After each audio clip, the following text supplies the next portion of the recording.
굵직한 뉴스가 쏟아지는 요즘이죠. 어제는 이재명 대통령과 시진핑 중국 수석의 정상회담이 있었습니다. 양국의 친선 관계를 재정립하면서 여러 교류를 약속하고 또 양해각서, MOU가 나왔는데요. 저는 그중에서 바둑과 축구 친선 교류를 하기로 했다. 이 말을 보면서 살짝 미소가 지어졌습니다. 바둑은 한중일, 동아시아 국가들의 상징적인 공통문화죠. 우리 역사 속에. 서예랑 같이 중요한 게 바둑인데요. 우열을 가리기 힘든 영역입니다. 그런데 이제 AI까지 등장했으니 더 흥미진진해졌죠. 그런데 축구는 우리가 친선 교류라고 하기에는 한국 축구가 너무 일방적으로 센 거 아닌가요? 제가 그런 여유로운 자만심이 일어났는데요. 일제강점기 때부터 지금까지 우리가 중국하고 축구를 해서 진 적이 있었나? 제 기억이 잘못됐을지 모르겠지만 저는 한 번도 없었던 것 같거든요.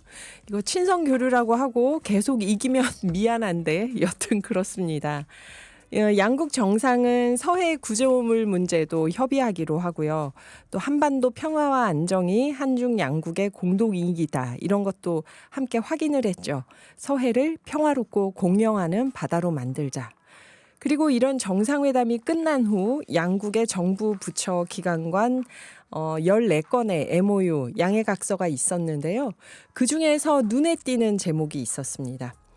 대기 중심 환경 협력을 기후변화 대응까지 확대하는 환경 및 기후협력 MOU였는데요.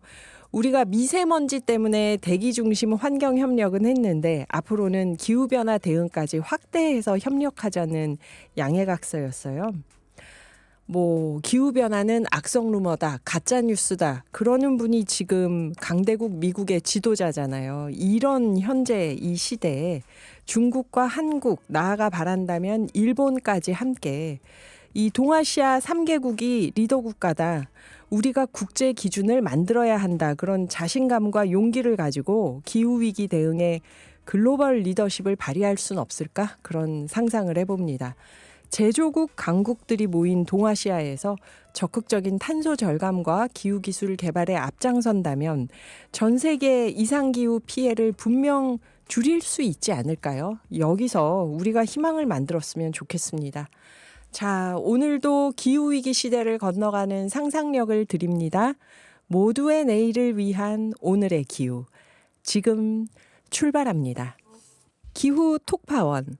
기후와 함께 시민들이 전하는 다양한 이야기 나누는 시간입니다. 오늘은 김승배 한국자연재난협회 본부장님 사연으로 함께합니다. 제목, 오늘의 숫자, 내일의 안전.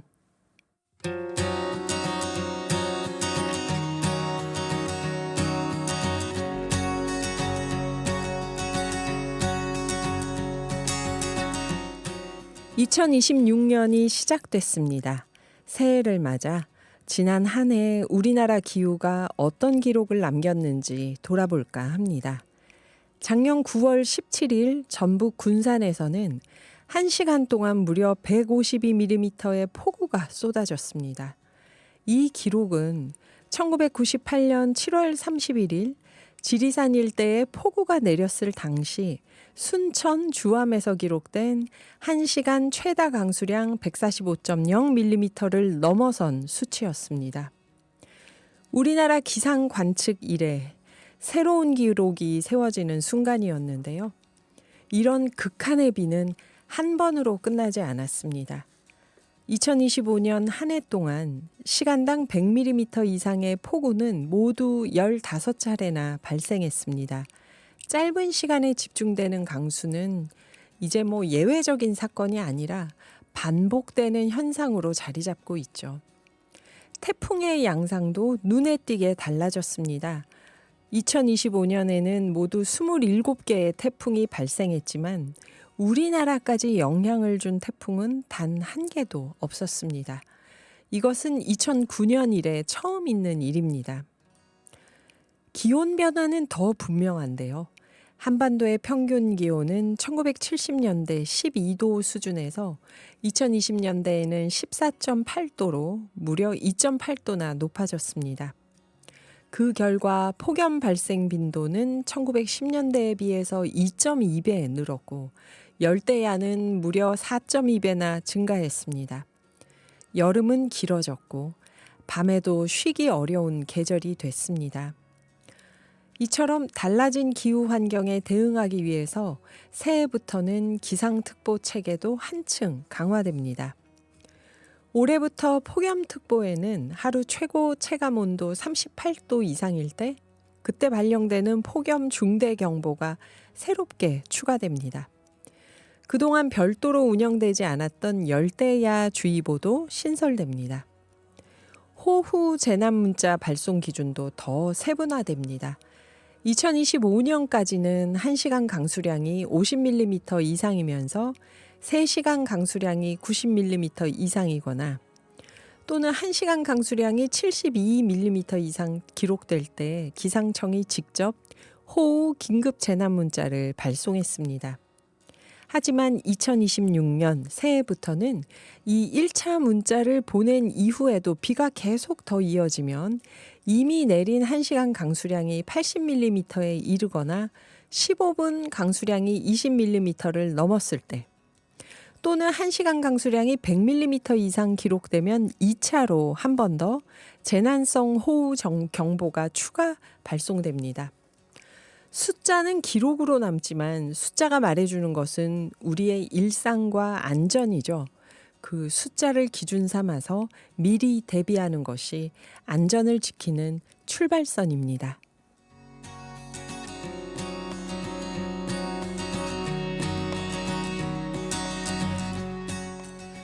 그렇죠. 기록된 숫자 하나하나가 우리 삶의 안전과 직결된 신호일 텐데요. 청취자 여러분도 재난 문자, 기상특보 문자 자꾸 들어오면 귀찮으시죠? 그때 왜 이렇게 많이 보내? 그러시지 말고 그냥 지나치지 말고 한 번 더 챙겨봐야겠습니다. 나와 가족의 하루를 지키는 정보 꼭 챙겨보시기 바라고요. 김승배 본부장님 중요한 정보 전해주셔서 감사드립니다. 또 저희에게 일러주실 얘기 있으면 언제든지 사연 보내주세요. 앞으로도 많은 분들의 기후톡파원 사연 기다리고 있습니다. 샵 0999나 오늘의 기후 밴드로 기후톡파원 사연 보내주세요. 톡파원으로 사연이 채택되신 분들께는 농업 분야 탄소 중립을 선도하는 한국농어촌공사 농어촌연구원에서 저탄소 쌀을 선물로 드립니다. 그리고 1월 2일부터 23일까지 매일 생방송 4부에서 우리 청취자분들이 추천해 주시는 글을 낭독해 드리죠. 두뇌 건강을 위한 기후 낭독 시간인데요. 짧은 문자 50원, 긴 문자 100원의 정보 이용료가 있는 샵 0999로 낭독 글귀를 보내주시면요. 저희가 소개해 드립니다. 낭독했으면 하는 글을 한 반 페이지 정도 분량으로 사진을 찍어서 보내주시거나 문자로 보내주시면 됩니다. 이때 추천하시는 책 제목과 저자 이름도 알려주세요. 그날 낭독글로 추천된 분들께는 일주일 안에 10,000원 상당의 커피 모바일 쿠폰 선물로 보내드립니다. 자, 이제 두뇌 건강을 위한 기후 낭독 시간입니다. 1월 2일부터 23일까지 매일매일 생방송 중에 우리 청취자분들이 추천해 주신 글 낭독해 드리죠. 두뇌 건강을 위한 기후 낭독 시간인데요.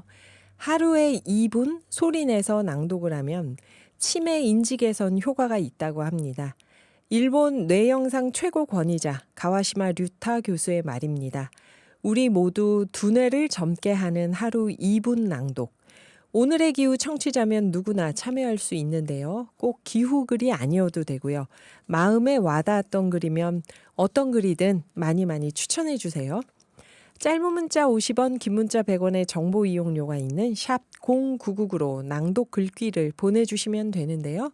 낭독했으면 하는 글을 한 반 페이지 정도 분량으로 사진을 찍어서 보내주시거나 문자로 보내주시면 됩니다. 이때 추천하시는 책 제목하고 저자 이름 꼭 알려주시고요. 매일 4부에서 한 분의 글을 낭독하고 그날 낭독글로 추천된 분께는 일주일 안에 10,000원 상당의 커피 모바일 쿠폰 보내드립니다. 많은 참여와 호응 부탁드리고요. 중복 당첨 가능합니다. 한 분이 여러 편 보내셔도 돼요. 자, 오늘은 지구야 놀자 님이 추천하신 글이네요. 1월 6일 화요일 세 번째 사연으로 추천됐습니다. 먼저 홍소영 작가님, 여러분 기다리시는 홍소영 작가님 목소리 들어보죠. 전화 연결해서 오늘 이 글이 왜 낭독글로 선정됐는지 들어볼까요? 안녕하세요. 네, 안녕하세요. 네. 오늘의 기후 홍세영 작가입니다. 네네. 오늘 지구야 놀자님께서 보내주신 글을 선정해 주셨는데요. 책 소개를 먼저 좀 해주신다면요. 네, 지구야 놀자 님께서 보내주신 사진 속 페이지는 부부 작가시죠.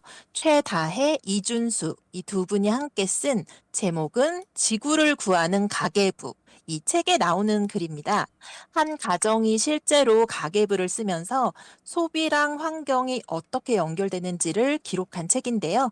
처음부터 이분들이 뭐 작정하고 환경을 위한 일을 해야지 이러신 게 아니라 돈을 아끼려다 보니 삶이 바뀌고 또 삶을 바꾸다 보니 지구까지 함께 생각하게 된 그런 기록이거든요. 그러니까 유익하면서도 우리 일상 이야기로 쉽게 읽히는 책입니다. 네. 아, 이분들 저희가 오늘의 기후에서 강릉 초등학교 선생님 부부잖아요. 전화에 연결해서 네. 이야기를 들어본 적도 있는데요. 이 글을 고르신 홍 작가님의 이유는 뭘까요? 네네. 맞아요. 저 연결하신 적도 있는 정말 반가운 분들인데요. 이 발췌문은 기후 위기 이야기를 이렇게 추상적으로 하는 게 아니라 실제 소비 기록으로 보여준다는 점이 좋았어요. 사지 않으면 쓰레기도 없다. 이런 말로 시작하는데요. 그렇다면 뭐 아무것도 뭐 사지 말아야 된다는 건지 절약만이 답인지 그런 게 아니면 어떤 소비는 또 괜찮은 건지 이런 걸 가계부 그런 숫자로 생각해 보게 해요. 그리고 생활비의 절반 가까이를 동네 책방에서 산 책값으로 썼다는 그 대목. 그리고 그 가게가 일회용 컵이나 플라스틱 빨대를 쓰지 않는 그런 책방이었다는 점에서 그분들의 어떤 소비의 이유가 아주 잘 보여요. 음. 그리고 또 읽다 보니까 저도 자연스럽게 제 소비를 돌아보게 됐는데요. 가계부라는 게 좀 원래 그렇잖아요. 돈을 얼마나 썼는지만 보이는 게 아니라 내가 어떤 선택을 했는지를 또 돌아보게 하잖아요. 그러니까 그런 면에서 이 책 자체가 하나의 가계부처럼 느껴졌고, 그래서 이 문장들을 청취자분들과 함께 나누고 싶었습니다. 또 내용은 깊지만 어렵지 않게 읽히는 책이라서 올해는 기후를 좀 더 생각해보는 소비를 해봐야겠다. 이렇게 마음먹은 분들 이 책 전체를 한번 읽어보셔도 좋을 것 같고, 뭐 아니면 꼭 기후나 환경이라는 이런 키워드를 배제하셔도 나는 소비를 줄여서 돈을 좀 모아보고 싶다. 그런 분들에게도 이 책이 좋은 참고서가 될 것 같습니다. 네. 저한테 참고서가 되겠네요. 좀 소비를 줄여고 돈을 모으고 싶다. 네, 얼마나 또 썼는 저한테도요. 예. 얼마나 썼는지만 보이는 게 아니라 어떤 선택을 음, 했는지를 돌아보는 게 가계부다. 지금 홍소영 작가님 말씀 중에서 그게 귀에 탁 네. 남는데요. 아, 네네네. 알뜰주부 홍소영 작가님처럼 저도 2026년에는 가계부를 좀 제대로 써봐야겠습니다. 그래요. 네, 우리 감사합니다, 홍 함께 작가님. 화이팅이요. 네. 화이팅. 네. 네네. 감사합니다. 감사합니다. 그럼 저는 네, 내일 또 뵙겠습니다. 네. 지금까지 홍소영 작가님이 두뇌 건강을 위한 기후 낭독 오늘 글로 이 글 선정한 이유 얘기해 줬는데요. 이제 지구야 놀자 님이 추천하신 지구를 구하는 가계부에 수록된 글을 낭독해 보겠습니다.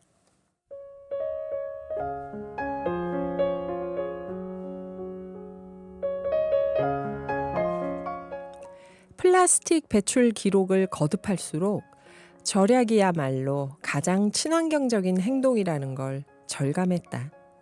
사지 않으면 쓰레기도 없다. 절약가들 때문에 경제가 돌아가지 않는다고 한다. 하지만 지갑을 열게 할 방법이 있다. 어떤 물건을 사도 후손복이 죄스럽지 않을 그런 소비 환경을 갖추면 된다. 실제로 코로나가 기승을 부려서 아이들이 유치원과 어린이집에 못 갔던 그해 겨울, 우리 가족이 지출한 26만 5,557원의 생활비 중 13만 50원은 책값이었다. 우리가 책을 샀던 책방은 일회용 테이크아웃 잔과 플라스틱 빨대를 제공하지 않는 친환경 매장이었다. 좀 과격한 느낌이 들지만 돈으로 혼줄을 내준다는 돈줄이란 말을 좋아한다. 마음 따뜻한 사장님들이 부자가 되기를 진심으로 바란다. 그렇기에 수치심이 들지 않는 곳에서 나의 적은 돈이나마 가게 운영에 보태고 싶다. 지구가 망할 것 같아서 뭐라도 한다. 우리 집 가계부는 지구를 구하는 가계부가 될 수 있을까? 기후위기 시대에 풍요로우면 안 될 것 같다.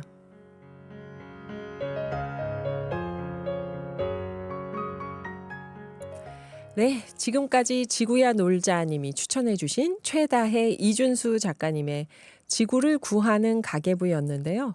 여러분 들으시면서 아이 둘을 키우는데 생활비가 26만 5,557원이었다고 하고 깜짝 놀라셨죠. 저도 놀랐는데 그때 인터뷰 때 여쭤보니까 식재료를 직접 농사 짓고 그러신대요. 그러니까 식재료들 농사 직접 짓고 뭐 부모님께 받는 게 있고 쌀이랑 그럴 만한 이유가 있던데 그래도 절약을 잘 하신 거죠. 이 정도면. 네, 지구도 사람도 있는 그대로 모습을 사랑하자는 뜻에서 떠오른 노래로 홍 작가님이 추천해 주셨습니다. 우효가 부릅니다. 민들레.